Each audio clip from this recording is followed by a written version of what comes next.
Siya tatawag? Yan pa. Ha? Ito ang tinawag niya mismo. Si Otto. Teka lang. Si Otto dadaling mo dito. Siya! Bakit? May problema ka ba sa akin? Wala. Ito. Eh, ikaw, Anong ginagawa mo? ikaw lang matapang. Ano ba ang ginagawa mo? Nangihirap ka na nga ng sepon eh. Ano ba ang Bakit lasing ginagawa ka eh? mo? Tatanungin kita. Dito tayo sa bahay.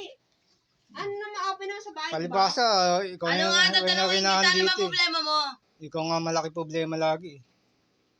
Kasi ang dami mong utang eh. Pag nandito si Inan, di ka makapagsigaw-sigaw niyan. Inan. Kailan ba nandito si Inan? Kailan ba? Tagal na.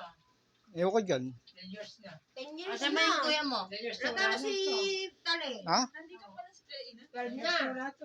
10 years. Hindi nga, kung nandito lang yun, hindi makakasigaw-sigaw yan. Oo.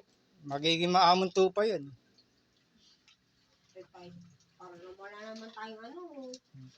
Sige na, doon na tayo sa... Jeff, ano